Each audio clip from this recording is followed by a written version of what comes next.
할렐루야. 여러분 사랑하고 축복합니다. 말씀을 나누기 전에 잠시 기도하도록 하겠습니다. 하나님 참으로 감사합니다. 무엇보다도 하나님을 바라볼 수 있는 시선을 허락하시고 하나님만 생각하는 이 마음을 허락하여 주심에 참으로 감사합니다. 이러한 고통 속에서도 고난 속에서도 오직 주님께서 이 모든 상황의 주권자이시며 통치자라는 것을 늘 깨닫게 하심에 참으로 감사합니다. 그러나 우리의 삶은 더 고통 가운데로 접어들고 있습니다. 하나님, 그리함으로 우리가 하나님께 더 시선을 두기를 원합니다. 아버지여, 오늘 말씀을 통하여 지금 허락된 고통의 시간이 과연 고난인지 아버지 연단인지를 우리가 깨달아라. 아버지, 이 순간 속에서 하나님은 더욱 바라볼 수 있도록 우리에게 믿음을 허락하여 주시옵소서. 아버지, 오늘 담대함으로 말씀을 들고 섰습니다. 주님 역사하여 주시기를 원하나이다. 내가 나사렛 예수의 이름으로 명하노니 모든 하나님의 말씀을 회방한 어둠의 권세는 떠나갈지어다.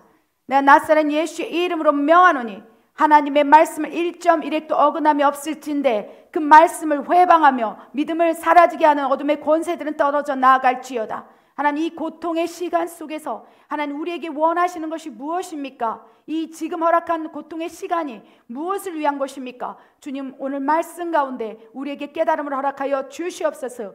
그리하실 하나님을 찬양드립니다. 이 모든 말씀 우리 예수 그리스도 이름으로 감사하며 기도드립니다. 아멘. 여러분 어떠십니까? 지금 여러분 어떻게 느끼고 계십니까? 행복하다고 느끼십니까? 행복하다고 느낀다는 건 정말 하나님이 함께 하심의 증거입니다. 그러나 그 상황 속에서도 너무 힘들어요, 너무 고통스러워요, 그렇게 느끼고 계신다면 그것이 어쩌면 당연하게 느끼는 상황이라고 생각합니다. 얼마 전에 저에게 어떤 분이 문자를 보내셨습니다. 선교사님, 죽을 것 같아요. 너무 고통스러워요. 상황과 환경도 고통스러운데 영적인 어둠의 공격으로 말미암아 제가 눌려 죽을 것 같습니다. 어떻게 해야 되죠? 그 문자를 보는 순간 그분의 상황이 읽혀졌습니다. 어쩌면 여러분이 그렇지 않겠습니까? 다양한 방법으로 이 고통이 가중되고 있습니다. 우리가 작년 한 해는 코로나 때문에 이 고통이 생긴다고 생각했어요. 그러나 이제는 그 코로나 때문이 아니라 코로나로 인하여서 파생되는 여러 가지 고통 가운데 우리가 지금 노출되고 있다는 것입니다. 코로나로 1년 가까이 가정에서 머물고 있는 아이들, 그 아이들을 바라보면요, 무기력해지기 시작했다는 거예요. 온라인 수업을 통해서 수업을 하고 뛰어놀아야 아이들이 두려움 속에서 또 가정에만 매몰돼 있다 보니까 극심한 우울증에 걸리고 자살의 충동까지 지금 일어나고 있다는 얘기를 듣습니다. 이 멕시코도 그렇습니다. 전 세계 열방에 코로나가 심각한 거에는 더 그럴 수 있다고 생각합니다. 또 멕시코 같은 경우에는 코로나 확진자 중에서 9% 정도가 사망자이기 때문에 10명 중에 1명꼴이 코로나에 걸리면 사망할 수 있는 위험에 노출돼 있기 때문에 그런 부분에서 굉장히 고통을 느낀다는 것입니다. 실제로 코로나가 확진되지 않았다 할지라도 그로 인하여 영적인 고통, 어둠의 눌림들이 가중되어서 이 모든 삶 가운데 무너져 내리는 많은 분들을 보게 됩니다. 이 멕시코가 지금 상황이 그렇습니다. 여러분 어떠십니까? 지금의 고통의 시간 견뎌낼 수 있겠습니까? 견뎌낼 수 있다고 생각하는 것이 주님의 은혜입니다. 그러나 그 고통 속에서도 죽을 것 같아요, 우울해 죽겠어요, 자살하고 싶어요, 생각보다 많은 분들이 자살의 충동의 생각에 휩싸여 지금 더욱 고통이 가중되고 있다는 거예요. 코로나라는 현상 있습니다. 그러나 그 가운데 나에게 아직 닥치지 않은 이 두려움 속에서 우울함이 생기고 또 우울함 때문에 고통이 가중되면서 그로 인해서 영적인 문이 열리면서 어둠의 권세가 그를 사로잡아 자살 충동까지 일어나는 경우를 우리가 이제 종종 찬이 주변에서 느낄 수 있다는 것입니다. 여러분의 가족은 어떻습니까? 평안하십니까? 안심할 수 없다는 거예요. 왜? 계속적으로 고통 가중될 것을 우리가 알기 때문에. 그래서 이제는 어떻게 반응해야 되냐? 지금 우리에게, 나에게 허락된 고통, 지금 이 고통의 시간이 어디로부터 기인된 것인지를 우리가 알아야 된다는 것입니다. 그렇지 않는다면 저에게 얼마 전에 문자를 통해서 자살 충동, 죽고 싶은 마음에 오히려 제가 아무것도 할 수 없어요. 그래서 제가 물었습니다. 코로나 때문에 여러 가지 재정의 문제, 여러 가지 문제가 있습니까? 라고 했을 때 그런 문제가 아니라는 거예요. 그러나 코로나라는 현상 속에서 맺어진 열매 가운데 우울증, 불안함, 초조함, 그로 인해서 자살 충동까지 가고 있다는 것입니다. 그래서 우리는 지금 여러분이 고통을 느끼고 있다고 생각한다면 그 원인이 코로나든 다른 환경이든 여러 가지가 있을 수 있겠습니다. 근데 그렇다면 이 고난이 어디로부터 기인된 것인지를 우리가 분별하여서 그것이 고통이 아니라 하나님이 우리를 다루시고자 하는 연단의 믿음의 여정으로 들어가야 된다는 거예요. 이해되십니까? 지금 여러분의 선택이 중요합니다. 여러분 모두가 지금 다 고통의 시간 속에 있습니다. 저에게 문자를 보내는 그분만이겠습니까? 그 가운데 나는 행복해요, 감사해요 라고 느끼고 있다면 엄청난 하나님의 은혜 속에 있는 거예요. 축복입니다. 그러나 우리가 그 축복을 받기 위해서는 어디로부터 지금 나의 고통의 시간이 허락되어 있는지 우리가 분별하고 대처하고 아멘, 믿음의 여정을 걸어 나가야 된다는 것입니다. 지난주 말씀을 혹시 기억하십니까? 환난 중에서도 믿음을 지킬 수 있는 방법에 대해서 우리가 또 영적 원리에 대해서 우리가 말씀을 나눴어요. 그 가운데 본문 말씀이 누가복음 22장 34절, 31절과 34절 말씀이었어요. 한 주간 내내 이 말씀이 묵상되면서 베드로의 고통에 대해서 말씀을 나누라는 감동을 주셨어요. 우리 누가복음 22장 31절, 34절 다시 한번 지난주 설교 말씀인데 다시 한번 읽고 베드로가 어떤 고통이 있었는지 우리가 말씀을 나누기를 원합니다. 읽겠습니다. 시작. 시몬아 시몬아 보라 사탄이 너희를 밀가부르듯 하려고 요구하였으나 그러나 내가 너희를 위하여 내 믿음이 떨어지지 않기를 기도하였노니 너는 돌이킨 후에 내 형제를 굳게 하라. 그가 말하되 주여 내가 주와 함께 오게도 죽는 데에도 가기를 각오하였나이다. 이르시되 베드로야 내가 내게 말하노니 오늘 닭 울기 전에 내가 3번 나를 모른다고 부인하리라 하시니라. 아멘. 여러분 우리는 이 말씀을 가지고 때때로 베드로를 조롱하기도 합니다. 그렇게 예수님 옆에서 사랑한다고 고백했던 예수님의 수제자인 베드로가 그러한 상황 속에서 3번을 부인했어? 때로는 베드로의 믿음에 대해서 조롱하면서 또 베드로의 믿음이 없는 것처럼 우리는 때때로 말하기도 합니다. 그런데 만약에 여러분이 베드로의 상황이었다면 어떻게 반응했을까요? 이 말씀을 보면서 만약에 제가 베드로의 그 당시에 제가 베드로였다면 어떻게 반응했을까? 어쩌면 베드로보다 더 심한 반응을 보였을지도 모르겠습니다. 예수님이 채찍에 맞고 능욕을 당하고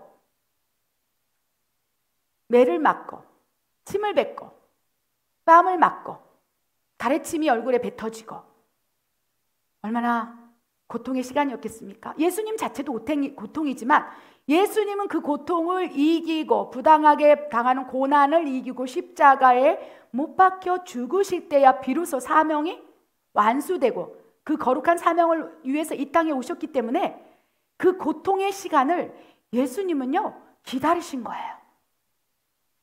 예수님이 오신 목적이 이 고통을 내가 당함으로 이 채찍에 맞음으로 내 사랑하는 자녀들이 나음을 입었고 내가 죽을 만치 고통을 당할 때 내 자녀들의 죄가 어둠의 권세의 사슬이 풀어짐으로 해방되었다. 이 사명을 위해서 왔기 때문에 늘 예수님께서는요 태어나면서부터 그 사명 아니겠습니까? 예수님께서는 그 고통의 시간을 기다렸을 거예요.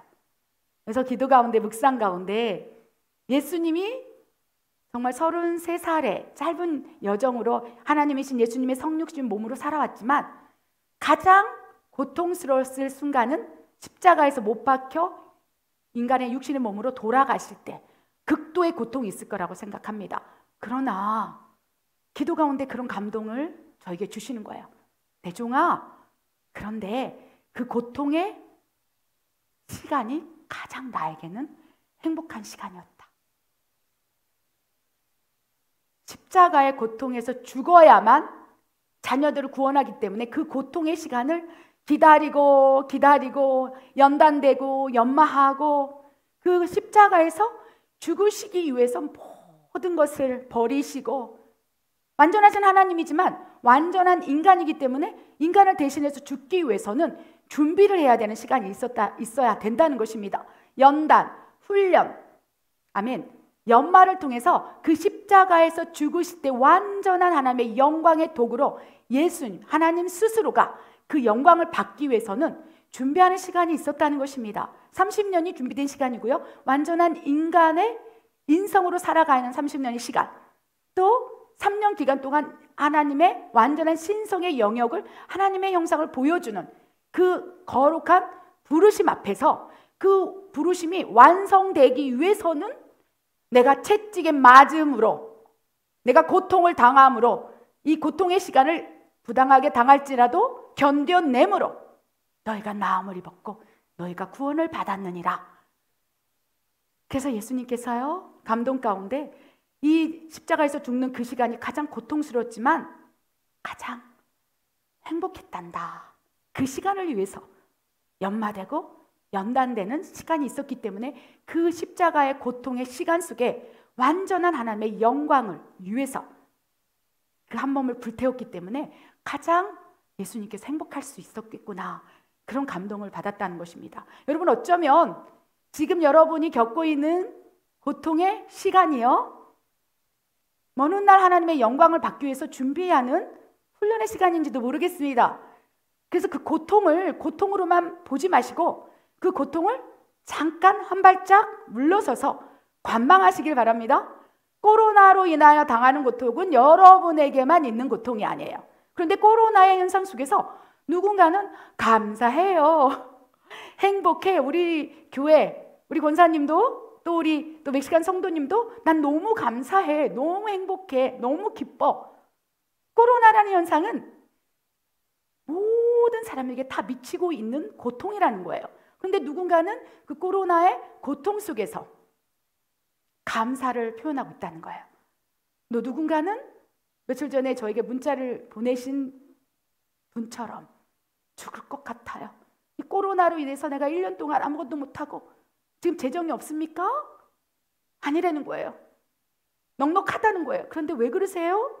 너무 우울해요. 죽을 것 같아요. 자살 충동이 일어나서 견딜 수가 없어요. 이 똑같은 고통의 시간 속에서 누군가는 준비하는 사람으로 빚어지고 있고 누군가는 사망으로 가고 있다는 거예요.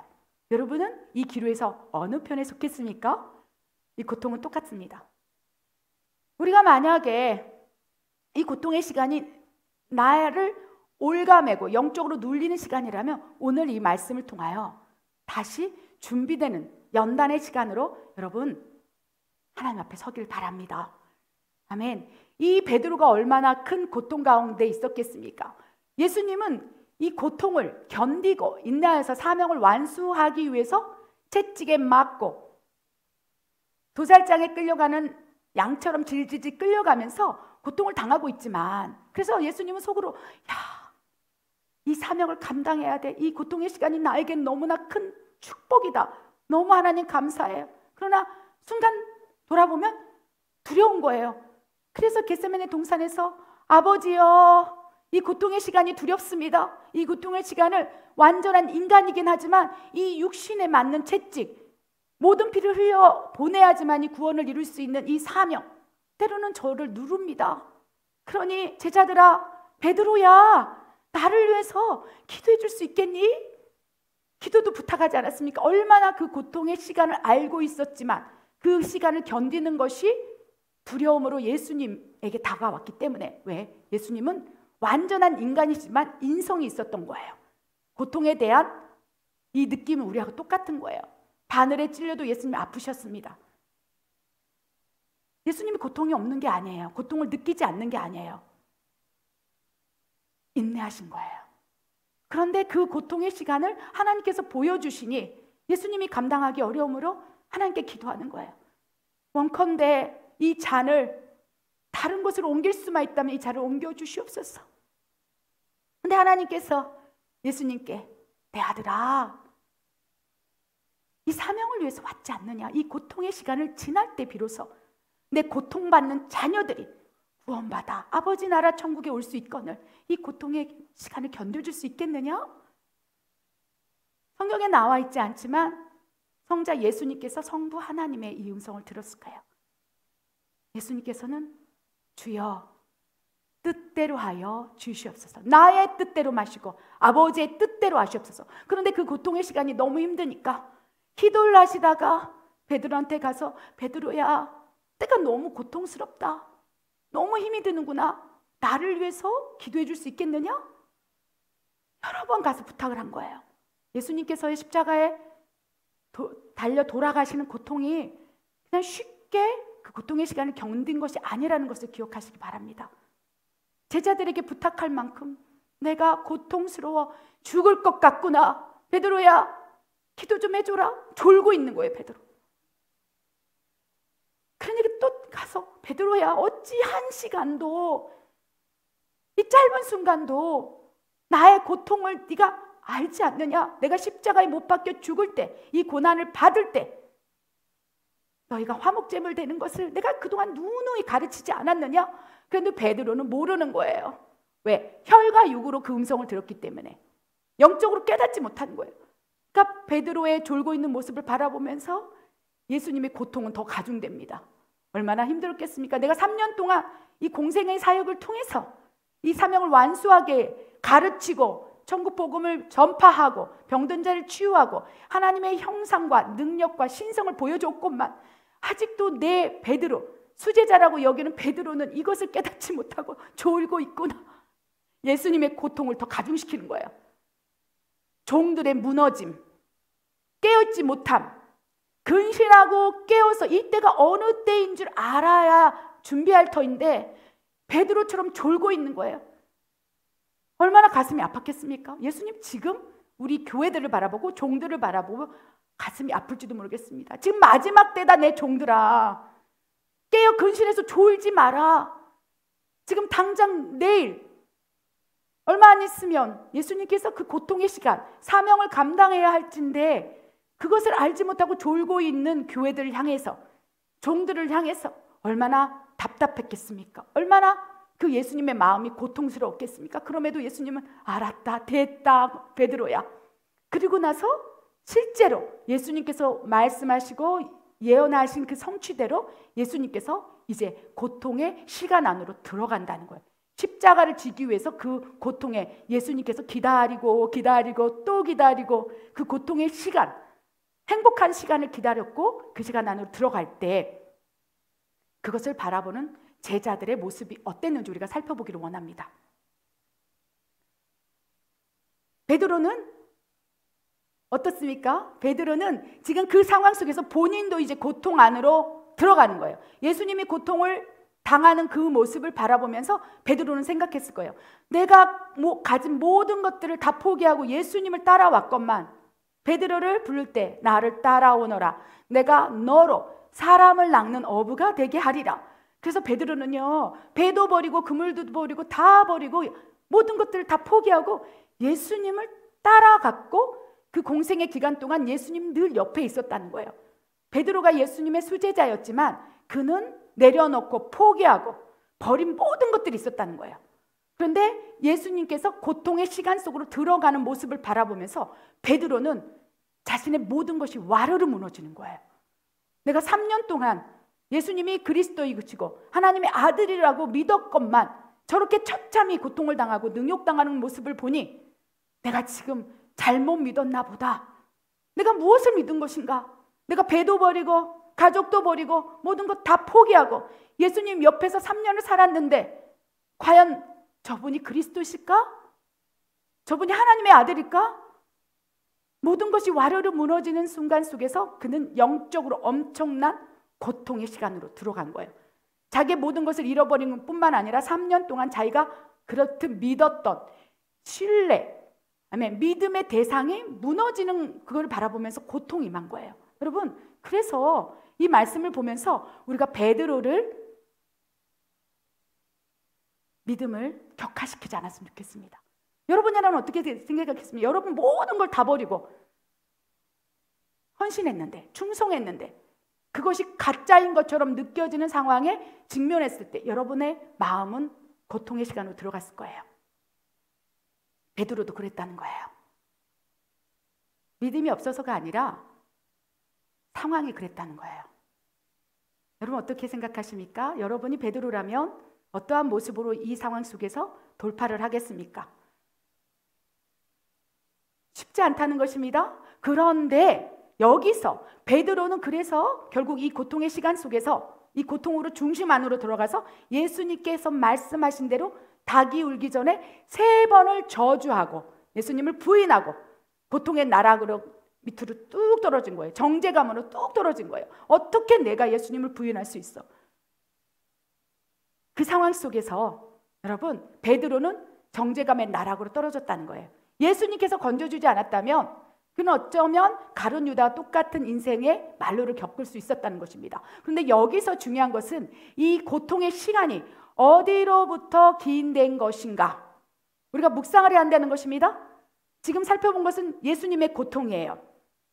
예수님이 십자가에 죽으시는 고통의 시간 속에 들어가셨는데 이 고통은 과연 어디로부터 기인된 것인지, 그리고 베드로도 지금 고통의 시간 속에 있습니다.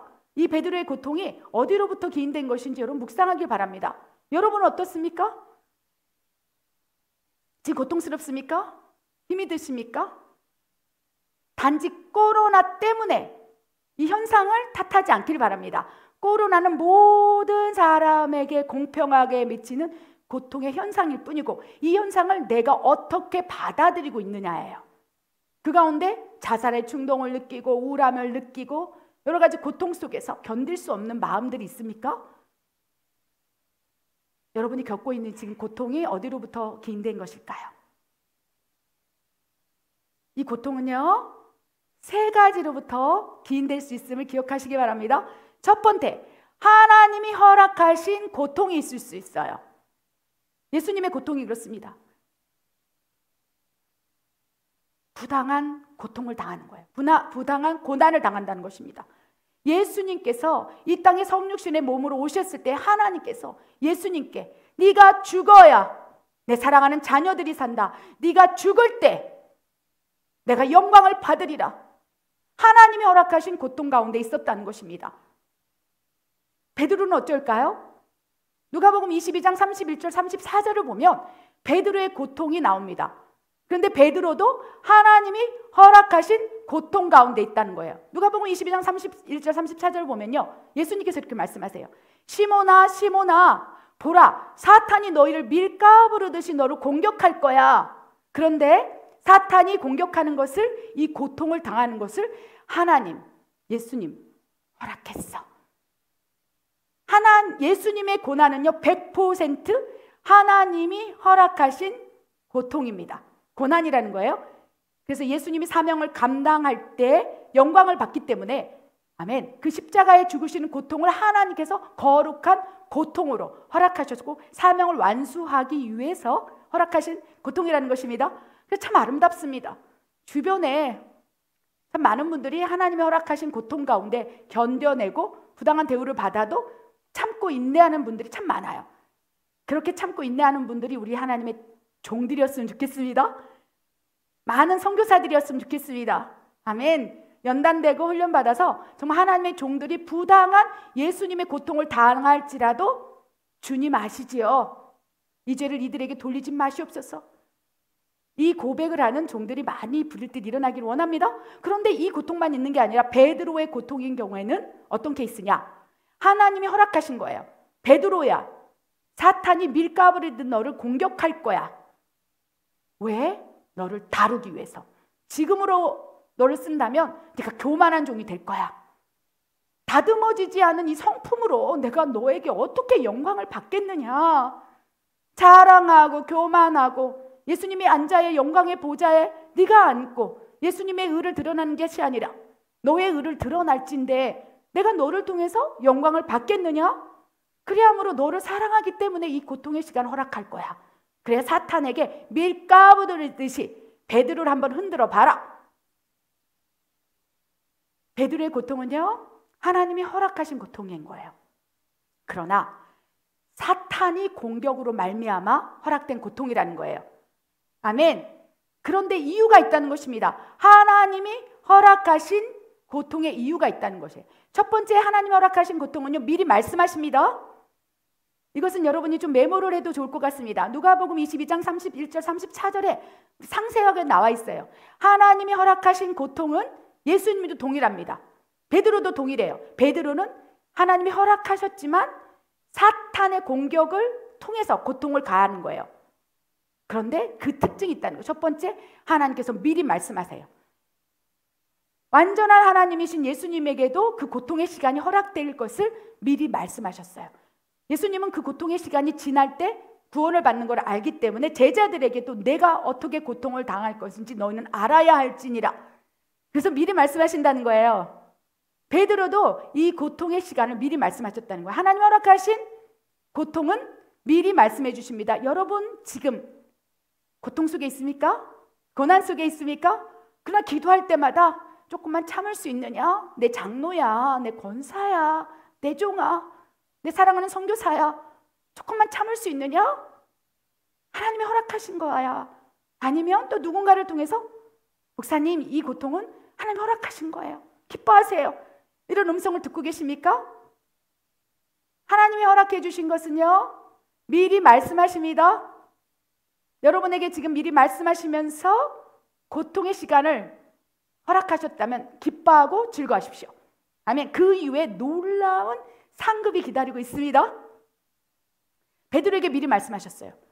그런데 왜 하나님이 허락하실까요? 사탄을 통해서 흔들 많고 왜 허락하실까요? 바로 믿음의 성장을 위해서라는 거예요.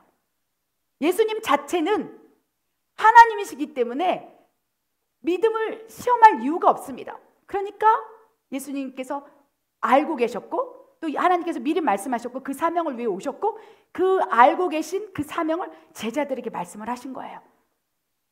그런데 우리 인간을 향한 하나님이 허락하신 고난은 미리 말씀하시고 이유는 믿음의 성장을 위함이라 라고 말씀하신다는 거예요. 그래서 베드로는 이 시험 끝에 믿음이 성장됐습니까? 떨어졌습니까?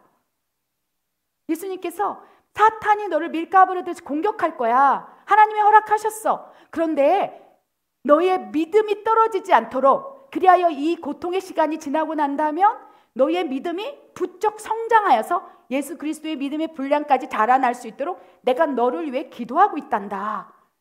하나님이 허락하신 고난, 사탄을 공격을 통해서라도 허락하셨다면 미리 말씀하시고 믿음의 성장을 위해서 주시는 고통이라는 거예요. 그래서 부당하게 고난을 당해도 기뻐하고 즐거워할 것은 이 고통의 시간이 흐른 이후에 내가 믿음이 성장하였음이라.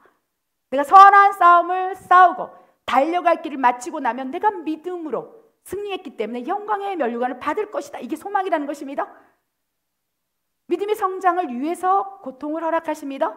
그리고 그 고통의 시간 속에서 행여라도 베드로처럼 자기의 안에 있는 겉사람의 기질들 이것을 다루기 위한 거라는 거예요. 그럼 그거를 깨달았다면 무릎을 꿇으시기 바랍니다. 회개를 위해서 고난을 허락하신다는 거예요. 베드로에게 겉사람의 기질은 무엇이었습니까? 자랑함, 호언장담, 말이 먼저 나가는 것. 하나님의 종으로서 어쩌면 하나님의 형상과 성품을 드러내야 되는데 말이 먼저 앞서고 교만하고 자랑하고 이런 성품이 있다면 온전한 하나님의 영광을 드러내지 못하니까 하나님께서 사탄을 통해서라도 그 겉사람의 기질을 다루는 거예요. 예수님께서 너는 닭이 울기 전에 3번 나를 부인할 거 했을 때 벌써 말이 앞서지 않습니까? 행동보다? 아니에요. 나는 결코 부인하지 않을 거예요. 내가 죽을 때도 가고 감옥에도 갈 거예요. 벌써 그 사람의 우리 베드로의 겉사람의 기질이 나타나고 있다는 거예요. 말이 앞선다는 거예요. 그랬더니 예수님께서 웃으시는 거예요. 베드로야, 너가 그 기질 때문에 내가 사탄의 공격을 허락한 거야. 똑같구나. 그러나 너가 이 고통의 시간을 지나고 나면 먼저 말이 앞서는 것을 내가 다룰 거야. 훈련할 거야. 연단될 거야. 하나님은 예수님은 기쁘신 거예요. 그 고통의 중앙으로 베드로가 들어갔습니다.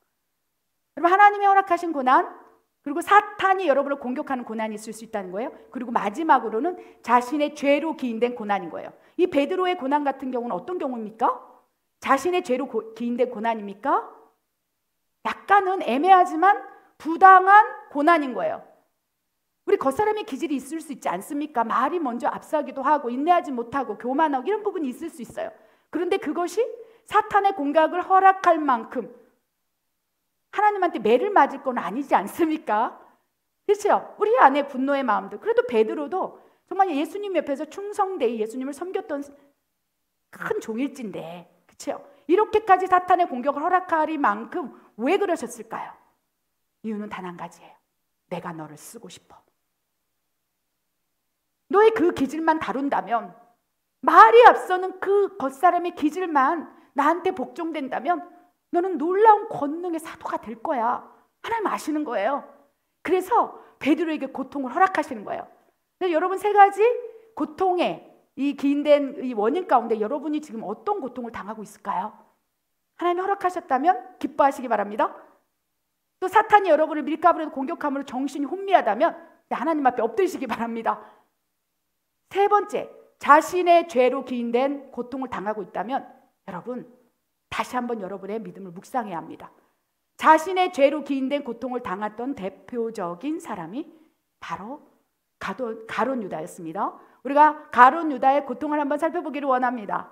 누가복음 22장 3절 5절, 마태복음 27장 3절 5절 말씀 읽겠습니다. 시작. 12 중에 하나인 가룟유다 부르는 유다에게 사탄이 들어가니 이에 유다가 대제사장들과 성전 경비대장들에게 가서 예수를 넘겨줄 방도를 의논하매 그들이 기뻐하여 돈을 주기로 언약하는지라. 그때 예수를 판 유다가 그의 정죄됨을 보고 스스로 뉘우쳐 그 은 30을 대제사장들과 장로들에게 도로 갖다 주며 이르되 내가 무죄한 피를 팔고 죄를 범하였도다 하니 그들이 이르되 그것이 우리에게 무슨 상관이냐. 내가 당하라 하거늘 유다가 은을 성소에 던져놓고 물러가서 스스로 목매어 죽은지라. 아멘. 여러분, 가룟 유다도 이 상황 속에서 참으로 고통을 많이 당했습니다. 가룟 유다도 예수님께 부르심을 입은 12제자 중에 하나지 않겠습니까? 그의 어딘가 모르는 사람이 알지 못하는 신실함, 성실함, 믿음이 있었다는 거예요. 예수님께서 하나님이시고 전지하신데 모든 걸 다 아실진데 가룟 유다를 부를 때 그래도 그 안에 믿음의 분량을 보았지 않겠습니까? 그래서 가룟 유다를 부르시면서 나를 따라오라. 내가 너희로 사랑 낳는 어부가 되게 하리라. 하나님은 공정하신 하나님이시기 때문에 베드로에게 내가 너로 인하여 영광을 받을 것이고 사람을 낚는 어부로 너를 쓰리라. 가룟 유다에게도 동일하게 그 콜링으로 불렀을 거라는 거예요.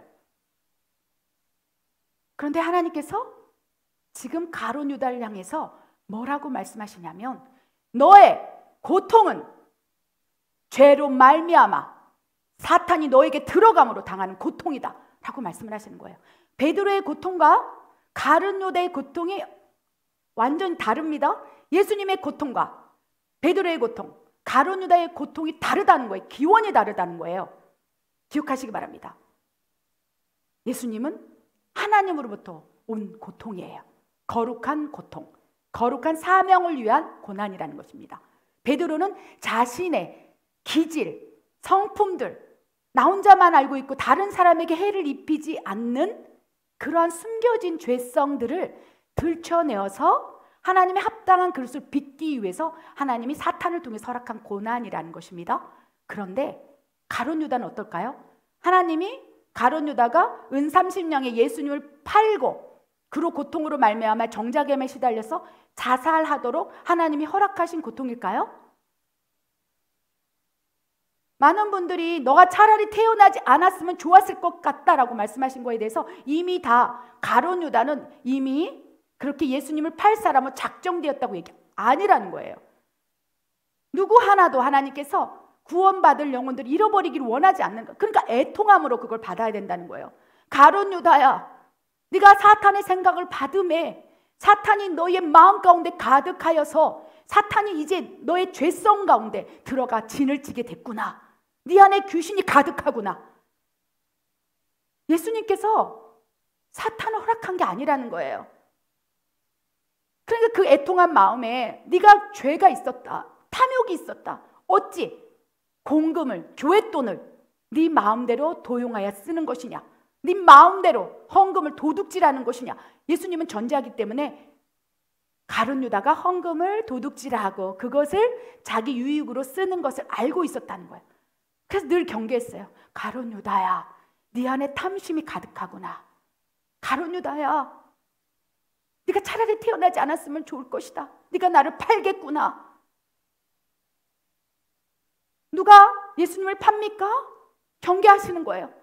나와 이 손을 같이 넣은 그 자가 나를 팔리라. 이미 여러 번 차라리 네가 태어나지 않고 이 죄 속에서 사탄이 너에게 가득 참으로 네가 나를 파는 도구가 되지 않았으면 차라리 더 좋았겠구나. 가룟 유다를 향한 하나님의 마음이 있었던 거예요. 이 고통은 너의 죄로 말미암아 당하는 고통일지니 지금이라도 그 고통 가운데 죄를 멀리하고 나오라. 하나님의 외침이라는 거예요. 예수님의 외침이라는 것입니다. 가룟 유다는요, 죄로 기인된 고통을 받은 거예요. 그 죄가 뭡니까? 도둑질, 불법, 속이는 것. 그 안에 탐심이 있는 거예요. 하나님의 거룩한 재정이 내 것인 것처럼 느끼고 사용하고, 이런 더러운 탐심이 가룟 유다의 안에 진을 치고 있었던 거예요. 처음엔 그런 생각이 없었을 것입니다. 그러나 사탄이 가룟 유다의 그 겉사람의 기질을 가지고 있는 것을 알고 생각을 통해서 공격하는 거예요. 예수를 팔아. 돈이 될 거야. 그 생각이 마음으로 들어오고 그가 가지고 있는 겉사람의 기질 가운데 탐심이라는 걸 자극함으로 그 죄의 통로를 통해서 귀신이 들어오게 됐다는 거예요. 그래서 누가복음 22장 3절에 사탄이 귀신이 너희 안에 들어가매, 가룟 유다야, 네 안에 들어가서 나를 팔려고 네가 작정을 했구나. 그래서 결국은 그 죄성으로 말미암아, 자기 죄로 말미암아 이제 예수님을 팔 방도를 생각하고, 그게 누구의 생각입니까? 사탄이 가룟 유다 안에 들어간 거예요. 여러분이 성령 안에 통치당하고 있습니까? 여러분 성령님이 여러분 안에 통제하고 있습니까? 주권자로 계십니까? 그러면 하나님의 생각이 여러분의 생각인 것이고, 성령의 통치가 얼마나 강하냐에 따라 다르겠습니다. 성령이 충만하다면 하나님의 뜻이 내 뜻이 되는 것이고, 하나님의 사랑이 내 안에 흘러서 하나님 사랑의 도구가 되는 것이고, 성령님이 얼마나 충만하냐에 따라서 여러분이 하나님의 도구가 될 수 있다는 것입니다. 그런데 누가복음 22장 3절에 뭐라고 돼 있냐? 사탄이 너의 죄로 말미암아 네 안에 들어가서 가득하니, 사탄의 생각을 가룟 유다가 받는 거예요. 그래서 사탄의 움직임에 따라 그대로 로봇처럼 사탄이 가득 차서 머리부터 발끝까지 사탄이 가득하니까 사탄의 생각을 넣는 대로 행동하는 거예요. 저기로 가봐라, 팔아라, 어떻게 해라, 어떻게 하라, 어떻게 해라. 가룟 유다의 그 모습을 보면요, 사탄이 그에게 가득해서 귀신이 그 안에 통치하고 있으므로 귀신의 음성을 따라 움직이는 삶을 보이고 있다는 거예요. 이것이 자신의 죄로 기인된 사람이 받는 고통이에요. 며칠 전에 문자로 주신 분, 코로나는 현상입니다. 모두 다 고통당하고 있습니다. 그런데 사탄이 생각을 넣어주는 거예요. 죽을 것 같지? 우울해 죽겠지? 지금 집 나가지 않은 지가 몇 달이 된 거야. 그래, 우울해 죽을 것 같아. 숨이 안 쉬어져. 재정의 문제, 이런 문제가 없어요. 그 가정은 부유한 가정이기 때문에 그러면 견디면 되는 것입니다. 그런데 생각을 받는 거예요. 죽을 것 같아, 우울해 죽겠어. 그러면 그 생각이 마음으로 와서 정말 죽고 싶은 생각도 사단이 계속 넣어줌으로 결국 머리부터 발끝까지 사탄이 가득 차게 된다면 사탄은 죽음의 영이에요. 자살의 영이라는 거예요. 그러면 우울함이 극도로 사탄이 통치를 함으로 끌어올려서 정말 죽을 것 같은 그 생각과 마음이 가득 차게 함으로 자살까지 이어지게 하는 것이 지금 사탄이 하는 관계라는 것입니다. 베드로도 가룟 유다도 그렇다는 거예요. 이 지금 가룟 유다의 고통은 하나님께서 허락하셨을까요? 하나님은 막으셨어요. 너가 이 고통 가운데 있는 걸 내가 원하지 않아. 가룟 유다야, 돌이키라. 나에게 돌아오라. 내가 너의 고통을 내가 견딜 수 없어. 차라리 이러려면 네가 이렇게 고통 속에서 정죄감 속에 네가 목숨을 끊을 정도로 죽을 것 같다면 차라리 네가 태어나지 않았다면 오히려 더 좋을 뻔했구나. 예수님의 탄식인 거예요. 가룟 유다를 버리면서 네가 차라리 태어나지 않았으면 좋겠구나. 너는 원래 쓸모없는 인간이야. 그게 아닌 거예요. 이 예수님의 고통이 가룟 유다를 향해 있는 거예요. 가룟 유다야, 내가 너를 사랑해. 기억해보렴. 네가 내 종으로 부르심을 받을 때 기억해보렴. 그럼에도 불구하고 이 거룩한 교회, 부정적인 재물, 네 것이라고 쓰며 네 영광을 받으며 어떻게 하나님의 거룩한 재물에 손을 대느냐. 가룟 유다야, 얼마나 교회 안에 가룟 유다 같은 사람이 많을까요? 여러분이 혹시 가룟 유다입니까? 하나님의 집은 거룩합니다. 하나님이 알고 계세요. 그렇기 때문에 우리가 가룟 유다의 고통을 지금 직면해 있다면 이 순간 어떻게 반응해야 되느냐? 예수님의 음성을 기억하시기 바랍니다. 가룟 유다야, 네가 차라리 태어나지 않았으면 좋았을 뻔했다. 지금이라도 나한테 나오라. 그렇다면 내가 진홍빛처럼 붉은 채라도 양털처럼 희게 하리라. 아멘. 그런데 문제는 자신의 죄로 기인된 고통을 앓고 있는 가룟 유다는 이미 머리부터 발끝까지 사탄의 영이 가득 참으로 주님의 음성을 들을 수도 없다는 거예요. 아무리 예수님께서 그 면전에서 가룟 유다야, 너 그러면 안 돼. 돌아와. 이 고통의 시간 속에 네가 어쩌면 죽을 수도 있어. 사단이 극심한, 어둠이 극심한 정죄감을 주므로 네가 자살할 수도 있어.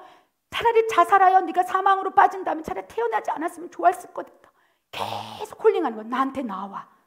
돌이켜. 그런데 가룟 유다는요, 워낙 사탄이 가득 통치하게 있기 때문에 그 음성을 들을 수 없었다는 거예요. 그래서 결국 어떻게 됐습니까? 자신의 죄로 기인된 고통 가운데 감사를, 예수님을 바라보지 못함으로 그는 자살로 종지부를 찍었다는 거예요. 여러분, 지금 고통은 어디로부터 기인됐습니까? 예수님처럼 거룩한 고통이었으면 좋겠습니다. 우리 종들이, 그죠? 양들을 향하여 부당하게 당하는 고통, 억울한 누명, 비방, 정죄. 저도 무수히 비방과 정죄와 억울하고 부당하고 이런 것들을 많이 경험했어요. 그때마다 예수님께서 십자가를 보라. 이 부당한 고통을 당한 그리스도의 믿음을 본받으라. 그래, 내려놔라. 포기하라. 오른밤을 맞았느냐? 왼밤을 돌려대라. 악을 선으로 갚으라. 그래 한다면 네가 하나님의 허락하신 거룩한 고난에 동참하는 것이니 현재 고난은 장차 받을 영광과 비교할 수 없도다. 지금 코로나로 인하여 모든 종들이, 교회들이, 선교사님들이 다 이 거룩한 고난에 동참했으면 좋겠습니다. 아멘. 베드로와 가룟 유다의 고난의 열매, 그 결과를 한번 보기를 원합니다.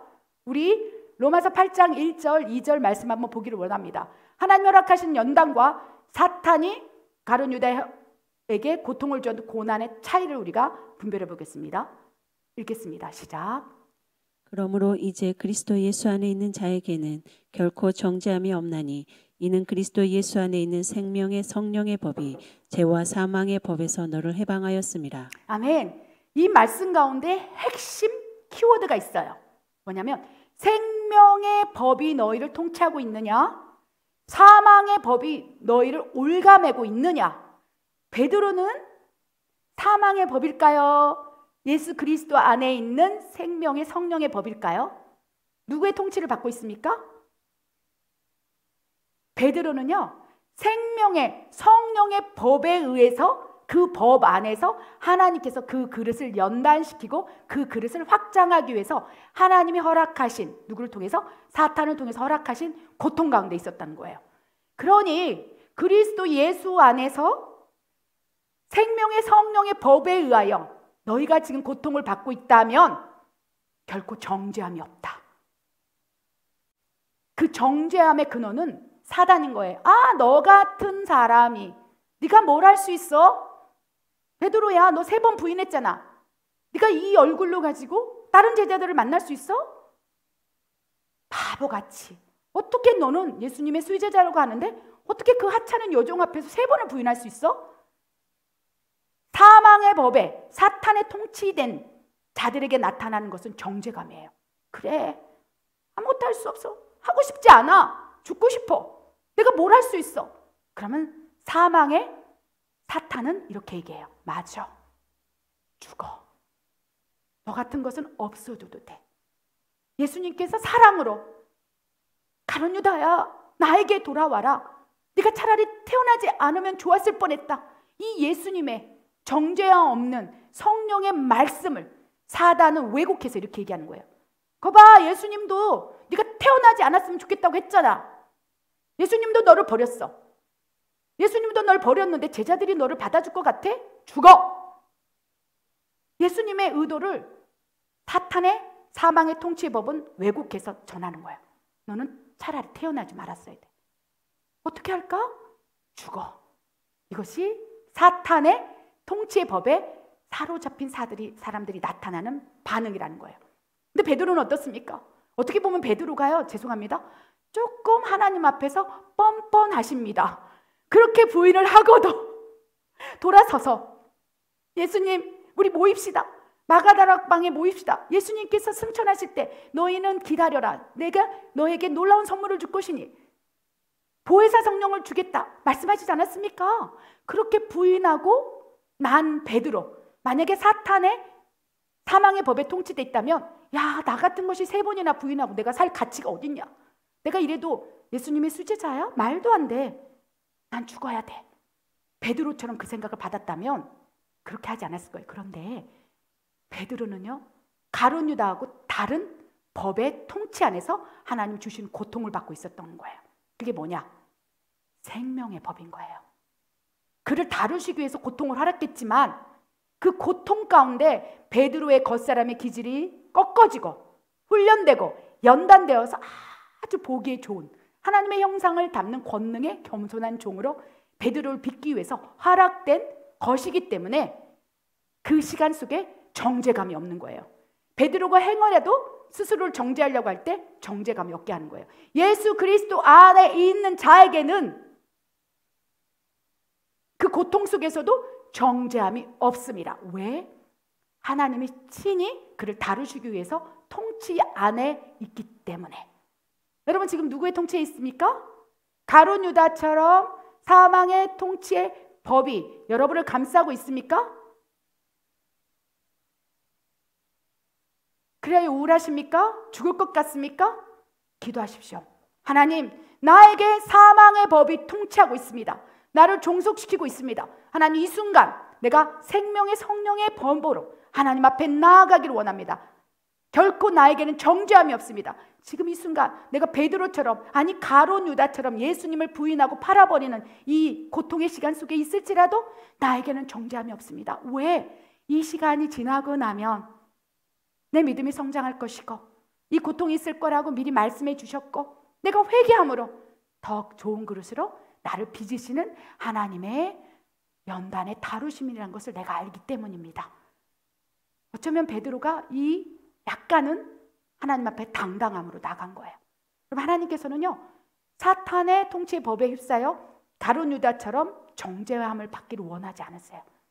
베드로처럼 당당하기를 원하십니다. 기억하시기 바랍니다. 지금 누구의 법에 통치되고 있습니까? 우리 말씀을 한번 더 보기를 원합니다. 분별하기를 원합니다. 로마서 5장 3절 4절 말씀 읽겠습니다. 시작. 다만 이뿐 아니라 우리가 환난 중에도 즐거워하나니 이는 환난은 인내를, 인내는 연단을, 연단은 소망을 이루는 줄 알미로다. 부당하게 고난을 받아도 하나님을 생각함으로 슬픔을 참으면 이는 아름다우나 죄가 있어 매를 맞고 참으면 무슨 칭찬이 있으리요. 그러나 선을 행함으로 고난을 받고 참으면 이는 하나님 앞에 아름다우니라. 아멘. 여러분, 고통, 고난, 연단, 훈련, 연마, 이 5가지 하나님의 다루심의 여정을 기억하시기 바랍니다. 베드로는 고통 가운데 있었어요. 그런데 베드로는 깨달은 거예요. 이 고통의 시간을 허락하신 하나님의 뜻이 있겠구나. 나의 이 다듬어지지 않는 기질을 다루시기 위해서, 나의 교만한 성품을 다루시기 위해서 하나님이 이 고통을 허락하셨고 사탄을 동원해서까지 나를 밀가부르서 나의 하나님 앞에 합당하지 못한 성품을 다루기 위한 아버지 사랑이구나. 아멘. 베드로는 깨달은 거예요. 그 고난이 어디로부터 기인된 걸 안 거예요. 기억해내는 거예요. 맞아, 미리 말씀해 주셨지. 사탄이 너를 밀가부를 까부를 거야. 왜 나에게 이런 고통을 허락하셨을까? 예수님 말씀을 떠올리는 거예요. 베드로야, 너의 믿음을 위해서 내가 사탄의 공격을 허락했어. 너는 믿음을 굳게 하거라. 맞아, 예수님께서 나의 믿음의 성장을 위해서 나에게 고통을 허락하셨지. 회개하기 시작하는 거예요. 하나님, 나의 겉사람의 기질 가운데 하나님 앞에 합당하지 못한 형상과 성품이 있었습니다. 이제 절대로 내 믿음이 아무리 충천한다 할지라도 먼저 말하지 않겠습니다. 먼저 장담하지 않겠습니다. 그래서 그 위에 베드로의 행적을 보면요, 장담하지 않아, 자랑하지 않아요. 사도행전을 보면요, 성전 미문에서 안진뱅이가 앉아있을 때 내 이름으로 너를 고칠 거야 라고 말씀하세요. 나는 아무것도 없어. 나는 돈도 없고 금도 없어. 그러나 내게 있는 것이 있는데 예수의 이름이야. 안진뱅이를 고칠 때 내게 아무것도 없을지라도 내게 있는 것을 너에게 주노니 너는 일어나 걸으라. 누구의 이름입니까? 베드로의 이름으로. 예전 같으면 나는 수제자야, 난 하나님을 사랑해, 예수님이 나를 특별히 사랑했어, 이 자기 영광을 내려놓고 내게 은과 금은 없을지라도 내게 있는 것, 예수님을 향한 믿음인 거예요. 그 고통을 지나면서 믿음이 성장한 거예요. 예수님이 하나님의 아들이라는 걸 좀 뼛속 깊이 DNA로 세포 하나에 새긴 거예요. 난 아무것도 없어. 난 할 수 있는 게 아무것도 없어. 그전에는 베드로는요, 내가 할게. 내가 예수님이 죽는 데까지도 따라가고 감옥에도 나 갈 수 있어요. 말이 먼저 나갔다는 거예요. 그러나 변화되기 시작했어요. 하나님이 허락하신 고통의 시간 속에서 베드로는 난 아무것도 할 수 없어요. 내가 할 수 있는 건 아무것도 없어요. 난 아무것도 없어요. 내게 가진 것은 금도 없고 은도 없고, 나는 은도 없고 금도 없지만 나에게 가지고 있는 믿음이 있어요. 이 믿음은 예수 그리스도의 이름이에요. 그러면서 그 안진뱅이를 향해 겸손한 손을 뻗습니다. 안진뱅이 눈높이에 맞추는 거예요. 무릎을 꿇는 거예요. 내게 있는 것을 당신에게 주기를 원합니다. 내가 나사렛 예수의 이름으로 명하노니 안진뱅이야, 일어라, 걸을지어다. 그 이름으로 얘기하지 않았어요? 하나님께서 베드로를 바라보시면서 예수님께서 정말 하나님 우편 보좌에 하늘에 올라서 하늘문을 쫙 찢어서 베드로를 보실 거예요. 베드로야, 네가 하나님이 허락하신 그 고통의 시간을 잘 견뎌내어서 진정으로 이제 내 이름을 드러내는, 내 영광을 드러내는 겸손한 종이 되었구나. 베드로야, 고맙다. 그러함으로 지금의 고통의 시간이 너에게는 연단이었고 훈련이었고 연마였기 때문에 아무것도 버릴 게 없다. 하나님의 칭찬을 원하지 않습니까? 저는 이 말씀을 묵상하면서 하나님, 지금의 고통 이겨낼게요. 견뎌볼게요. 왜? 이 고통 속에서 이 고통이 어디로부터 기인된 건지 우리가 분별한다면 그것이 여러분의 탐욕, 죄, 고통일지라도 여러분 내려놓기 바랍니다. 하나님이 다루실 수 있도록 여러분 마음을 올려놓길 바랍니다. 하나님께. 그러면 그 고통이요, 여러분의 안에서 이 고난은 하나님이 나를 사랑해서 나를 빚기 위해서 친히 하나님이 허락하신 놀라운 사랑의 고난이구나. 그 고난을 인식하게 된다면 이제 그 고난이 연단이 되는 거예요. 믿음이 탄탄해지기 시작하는 거예요. 아멘. 고통 속에 있는 사람들은 믿음이 흔적조차 사라집니다. 그래서 코로나 1년 정도의 고통을 허락하니까 그 가운데 그 안에 죄가 있는 사람들 다 도망갔어요. 가룟 유다처럼 버리고 떠나갔습니다. 그런데 그래도 베드로처럼 예수 그리스도 안에 있는 자에게는 정죄함이 없나니 생명의 성령의 법이 통치된 알곡들, 그 고통을 견뎌내는 거예요. 아멘. 부당하게 당하는 고난을 견뎌내는 거예요. 왜 교회만 갖고 그래? 지금 당하는 고난 아닙니까? 이 코로나 현상 속에서 왜 우리만 갖고 그래요? 견딜 수가 없는 거예요. 너무나 큰 부당한 고통을 당하고 있는 거예요. 하나님께서 이렇게 말씀하세요. 우리가 이 고난, 환난 중에도 즐거워하나니 이러한 고통이 인내를 낳게 할 거야. 베드로처럼 성령의 통치의 법이 너희를 감싸고 있으므로 너희가 그 상황 속에서도 스스로를 정죄하지 않을 거야. 가룟 유다처럼 사망의 통치의 법에 너희가 휩싸여 있다면 너희는 스스로를 더 드러내며 교만하며 가룟 유다처럼 사망으로 갈 것이다. 그러나 너희가 성령의 법에 통치되어 있다면 첫 번째 나타나는 반응, 정죄함이 없어요. 그리고 안에서 이런 음성이 들립니다. 죽든지 살든지 내가 사나 죽으나 견뎌내야지. 그래서 저도 지금 멕시코 땅에서 사실 견뎌내고 있는 것입니다. 우리 열방에 있는 선교사님들이 이 말씀을 드리고 싶어요. 그 땅을 하나님이 주셨고 축복의 땅으로 기경해라는 약속의 말씀을 받고 왔기 때문에 지금 한국에서 당하는 고통보다 이 코로나로 현상 속에서 멕시코든 방글라데시든 더 열악한 후진 지역에서 사역을 하고 있는 사람들은요, 이 사망률이 엄청 높습니다. 한국의 사망률은 알 수 없지만 이 멕시코만 해도 9%인 거예요. 10명의 확진자 가운데 1명이 죽을 수도 있는 상황인데 그것이 나일 수도 있다는 거예요. 그래서 많은 선교사님들이 하나님의 감동을 받고, 저는 한국으로 들어가신 선교사님이 하나님이 진짜 사랑하신다고 봐요. 왜냐하면 내 아들에게 코로나가 걸리게 되면 견딜 수 없을 거야. 이 멕시코 땅에서도 조금 내려놓고 한국으로 들어가신 분이 계세요. 저는 그분들을 바라보면서 하나님 진짜 사랑하세요. 그 코로나로 인해서 행여라도 내 아들이, 내 딸이 죽을 수도 있기 때문에 미리 피할 길을 주시고, 감당할 수 없을 때 피할 길을 주시는 그곳에 피하게 하신다고 저는 생각합니다. 그래 또 누군가에게는요, 저처럼 버텨라, 견뎌라, 차라리 죽으면 죽으리라, 저는 그렇게 생각합니다. 하나님 아직도 내게서 다루어야 할 성품이 있으신 걸로 믿습니다.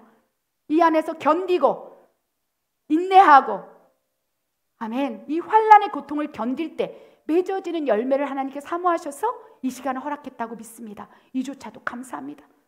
오늘 이 말씀을 준비하면서 교회만 왜 그래? 라고 생각하는 종들을 위로하기를 원합니다.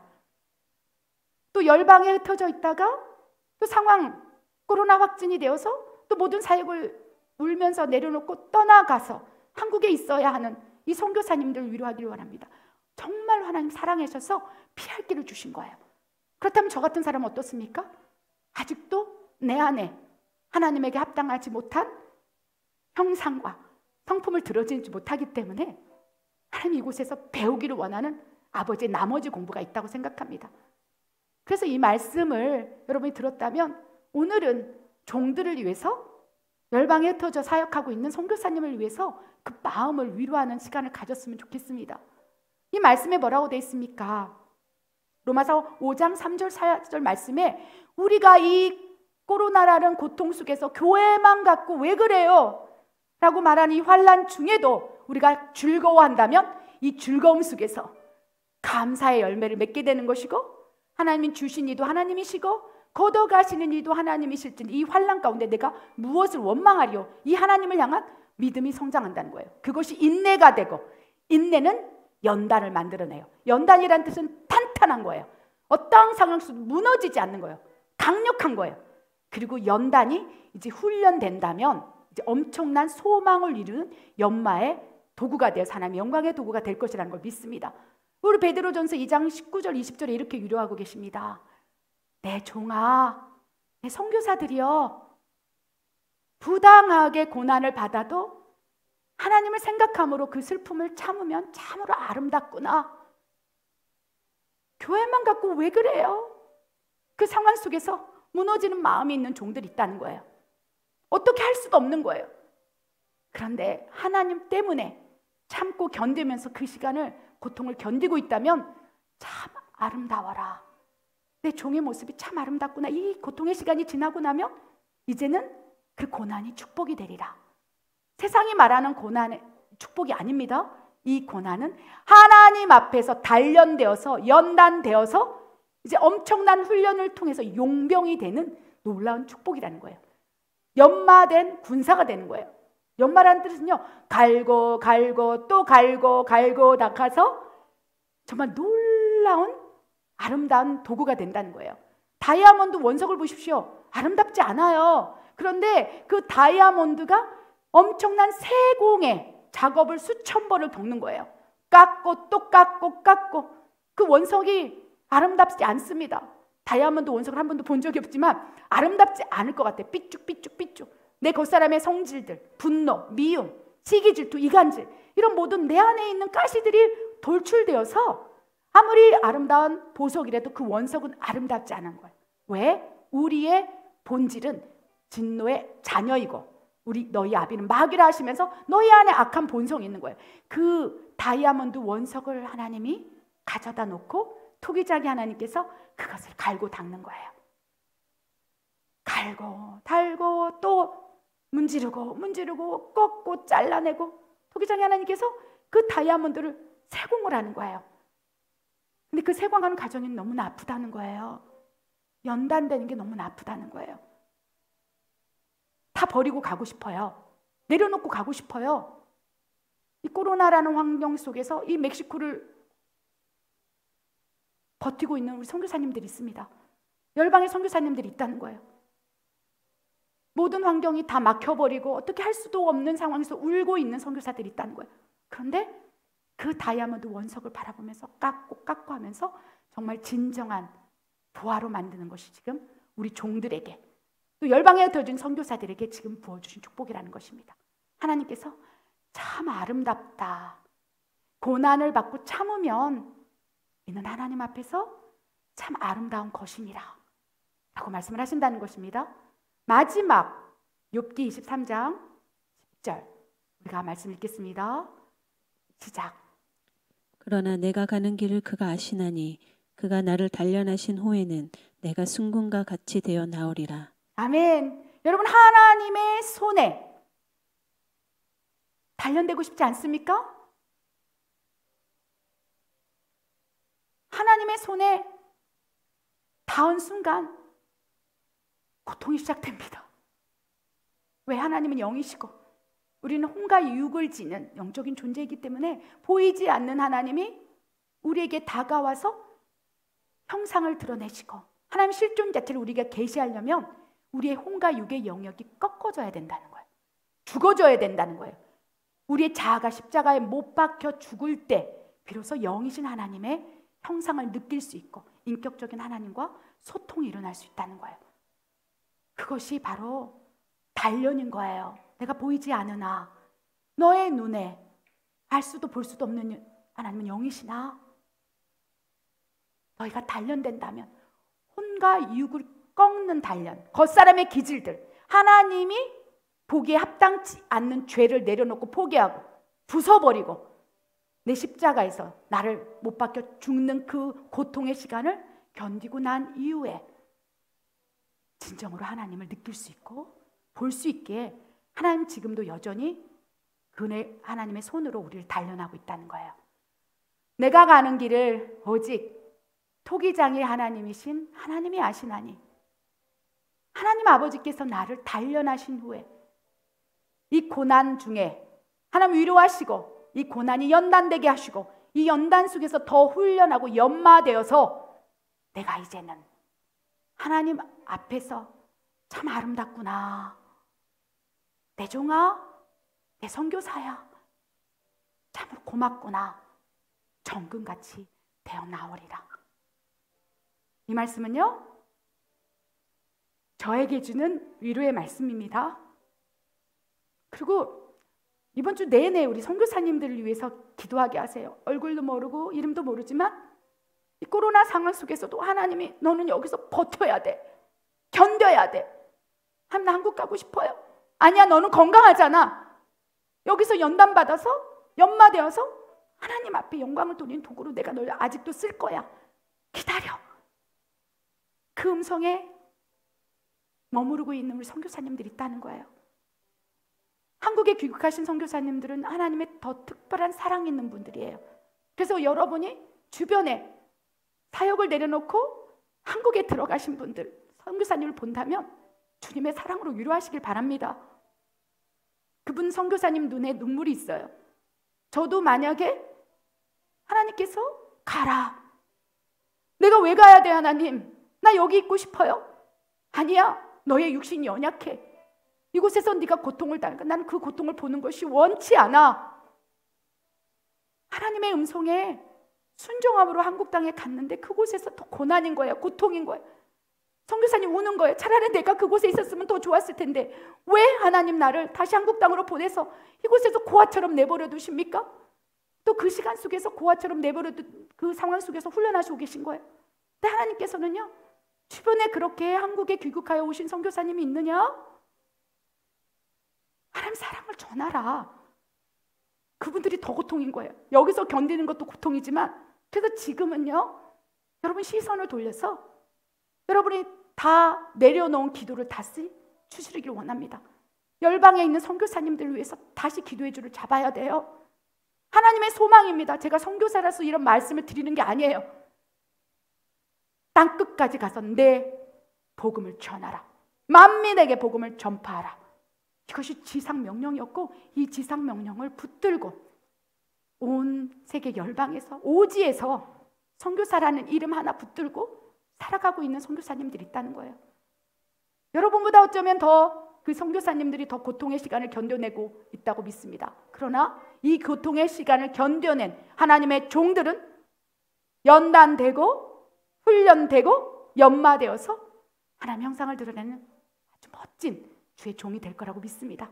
저에게 주는 위로고요, 우리 선교사님에게, 또 교회만 왜 그래 부당한 고난을 당하고 있으므로 이 안에 거룩한 분노가 있는 종을 향한 위로의 말씀이라고 믿습니다. 제가 잠깐 기도하겠습니다.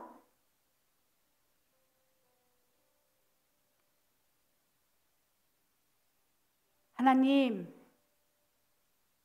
사랑합니다. 하나님이 허락하신 고난은 참으로 하나님의 사랑이 있습니다. 그 고통의 시간 속에서도 주님의 음성이 울려 퍼지기 때문입니다. 대종아, 괜찮니? 내 딸아, 아프지 마라. 조금만 견디자. 이 시간이 지나고 나면 내가 너를 통해 영광을 받을 거야. 부당한 고난을 받고 있구나. 내가 받는 고통을 너도 함께 참여하고 있구나. 그러나 세상의 방법대로 악을 악으로 갚지 말라. 오른밤을 맞았느냐? 맨밤을 돌려대거라. 그렇게 이렇게 기도하라. 하나님, 저들이 하는 일을 알지 못하나이다. 하나님, 저들의 죄를 용서하여 주시옵소서. 이러한 고난은 하나님 앞에서 참으로 아름다운 고난입니다. 이 아름다운 고난에 통참하도록 기회를 주셔서 너무나 감사합니다. 하나님이 허락하신 고통 가운데 이 아름다운 고난을 맛볼 수 있는 놀라운 축복을 주셔서 너무나 감사해요. 그러나 아버지, 이 하나님의 허락하신 이 축복의 고난 가운데 가룟 유다처럼 사탄의 사망의 법에 휩쓸려 정죄함으로 죽어가는 영혼들도 있습니다. 이 영혼들을 어찌하겠습니까? 주님, 그들을 위해 축복하게 하소서. 그들의 정죄감을 아버지 예수님의 사랑으로 변화시킬 수 있도록 우리가 그 도구가 되기를 원합니다. 가룟 유다와 같이 사탄의 통치의 법에 의하여 죽어가는 영혼이 있다면 찾아가겠나이다. 그리하여 하나님의 위로를 전하겠나이다. 이제 다시 시작합니다. 하나님, 우리에게 지금 허락하신 고통의 시간, 주님의 뜻을 알기를 원합니다. 나에게 허락하신 이 고통의 시간, 그것이 고난이 되고 무엇보다도 하나님이 나의 하나님 앞에 합당하지 못한 것들을 다루기 위하여 허락하신 연단임을 깨달아 더 훈련하겠습니다.